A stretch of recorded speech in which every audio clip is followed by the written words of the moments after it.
Hello दोस्तों, नमस्कार। दोस्तों, जो आज का विषय है ना वो बहुत ही गंभीर है। और वो मुझे लगा कि इस टॉपिक पे बात करना बहुत ज्यादा जरूरी है, क्योंकि इसकी वजह से हमारे समाज में बहुत सारी औरतों को सुननी पड़ती है, और वो सबका जो एक इमोशनल तकलीफ है वो उससे गुजरना पड़ता है, जिसकी वजह से कई बार बहुत सारे और हेल्थ इश्यूज आ जाते हैं, बहुत सारी प्रॉब्लम्स आ जाती हैं। तो इसलिए मुझे लगा कि इस विषय पे बात करना बहुत ज्यादा जरूरी है, क्योंकि होता क्या है कि कई बार ना आपके शरीर में किसी तरीके की कोई प्रॉब्लम नहीं होती, आपकी कुंडली में भी किसी तरीके की कोई प्रॉब्लम नहीं होती, लेकिन उसके बाद भी आप माँ नहीं बन पाते, है ना।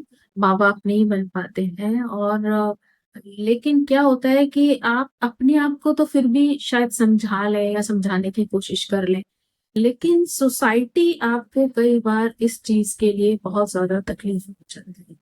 आपके आसपास के लोग, आपके रिश्तेदार आपसे सवाल कर करके आपको उस स्थिति में ला देते हैं जहां शायद आप सोचना समझना ही आपके लिए खत्म हो जाता है। आप नहीं सोच पाते हैं कि क्या सही है क्या गलत है, और घुटते रहते हैं। उसकी वजह से आपको काफी तकलीफ झेलनी पड़ती है ना, इमोशनली भी और फिजिकली भी। क्योंकि जब आप इमोशनली परेशान होंगे तो कहीं न कहीं इस सबका जो असर है वो आपके शरीर पर भी जाएगा। तो इसलिए ये बहुत ज्यादा जरूरी हो जाता है कि आप इस टॉपिक पर खुलकर बात करें और उन चीजों से बाहर निकलें। बहुत सारे लोग तो ऐसे हैं कि कई बार जब ऐसी इश्यूज आते हैं तो लोग संत महात्माओं के पास भी जाते हैं। बहुत सारी उसमें से कुछ तो सक्सेसफुल होते हैं, सही जगह पहुंच जाते हैं। कई बार कुछ लोग ऐसी जगह भी पहुंच जाते हैं जहां पर कि ठगे भी जाते हैं और फिर भी वो रिजल्ट नहीं निकलता। तो इसलिए आपका ये समझना बहुत जरूरी है कि अगर ईश्वर ने आपके लिए लिखा है कोई चीज तो आप उसको अच्छे से समझें। कभी कभी जो रीजन हमें अपनी आंखों से दिखाई नहीं देता या हम उसे समझ नहीं पाते, उसके पीछे बहुत बड़ा कारण छिपा हुआ होता है। क्योंकि आप जानते हैं कि संतान जो है ना वो आपको आगे ले जाने वाली है ना। आप संतान होती है तो वो आपको पीढ़ी दर पीढ़ी आगे ले जाने वाली है। तो कहीं ना कहीं क्या है कि आप जब संतान को जन्म देते हैं तो कहीं ना कहीं आपके जो कर्मा है वो आपकी संतान पे ट्रांसफर हो जाते हैं। तो जितने आप चुका पाते हैं आप चुकाते हैं, बाकी की आपकी संतान चुकाती है। फिर उसके बाद उनकी संतान होती है वो चुकाती है।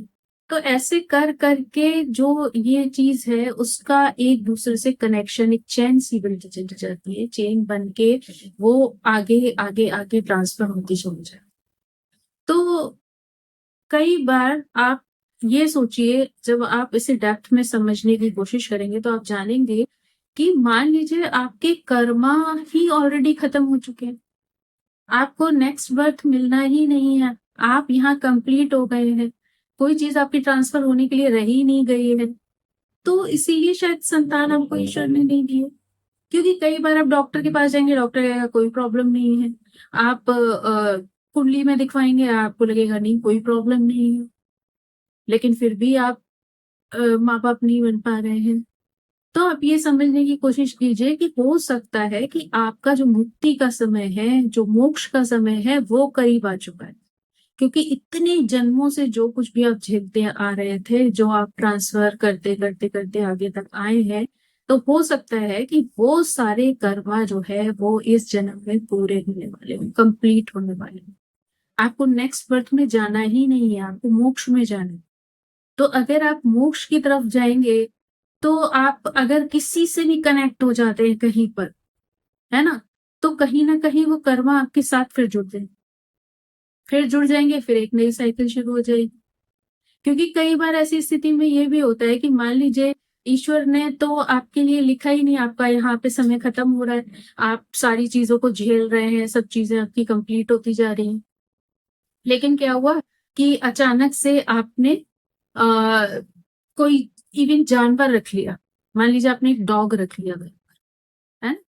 तो आपने कहीं ना कहीं क्या करा, एक एक्स्ट्रा पर्सन या जीव के साथ आपने एक कनेक्शन जोड़ लिया, है ना।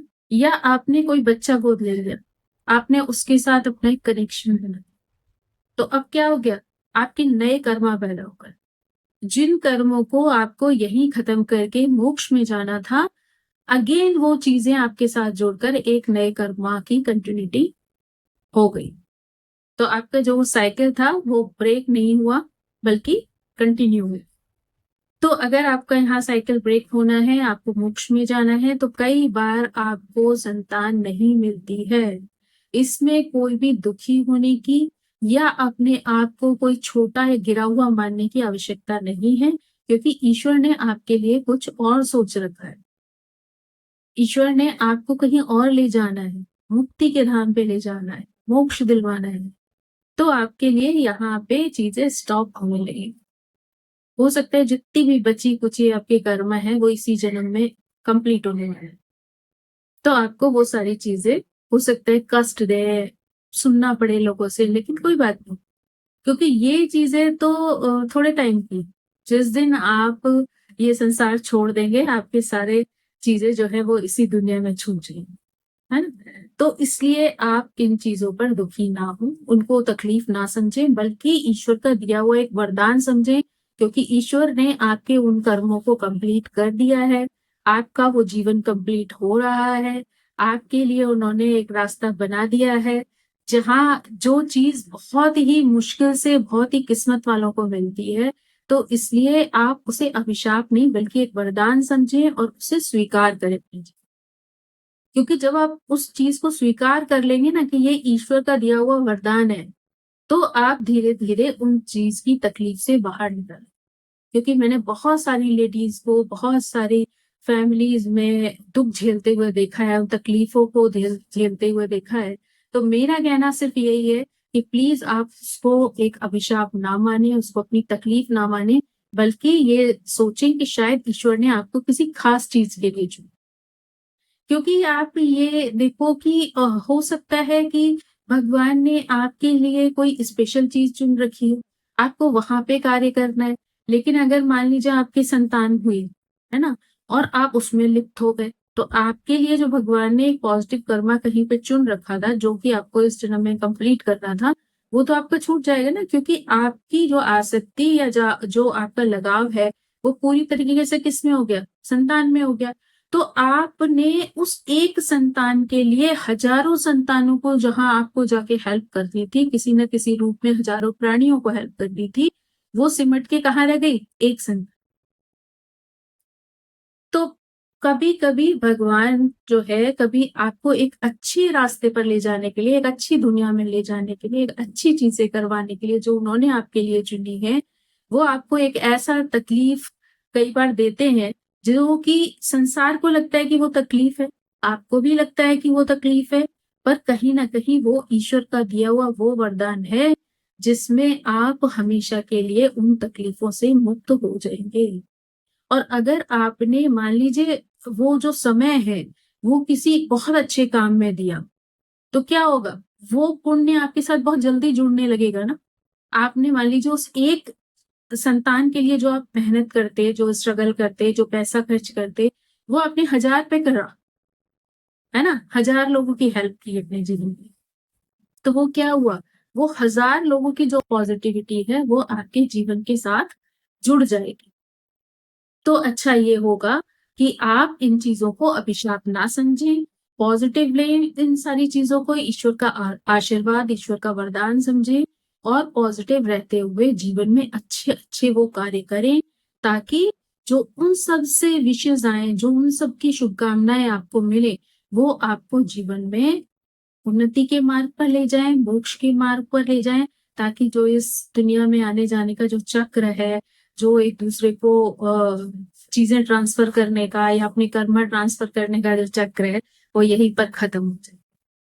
तो आई होप कि आप इस चीज को ना डेप्थ में सोचने का प्रयास करें।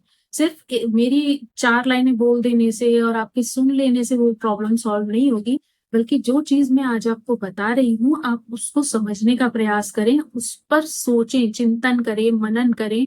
जब आप चिंतन मनन उन चीजों पे करेंगे ना, मन में लाएंगे, सोचेंगे, समझेंगे, अपनी चीजों से उसे कनेक्ट करेंगे, अपने इमोशन से उसे कनेक्ट करेंगे, तो आपको समझ में आ जाएगा कि ईश्वर ने आपके लिए क्या चुन रखा है। So thank you so much. मैं चाहती हूँ कि जो लोग भी इसे सुन रहे हैं, वो ऐसे लोग जो इन तकलीफों से गुजर रहे हैं, उनके साथ इस वीडियो को शेयर करें, ताकि वो लोग भी उस गहराई को समझें और अंदर जो अपने दिल में जो तकलीफें हैं, उनको बाहर निकाल कर एक पॉजिटिव रास्ते पे चल सकें। बैठकर सिर्फ दुख ना मनाते रहे पूरे जीवन में, वरना यूं ही ये जीवन बर्बाद हो जाएगा, जो कि ईश्वर की दी हुई एक नियामत है। इस पे हमें खुशी खुशी आगे बढ़े। ठीक है। So thank you so much. I hope आपको मेरी बात पसंद आई होगी और आप अपने जीवन में जो ऐसे लोग हैं, उनकी मदद उस तकलीफ से निकलने में जरूर करेंगे। Thank you so much. Bye bye.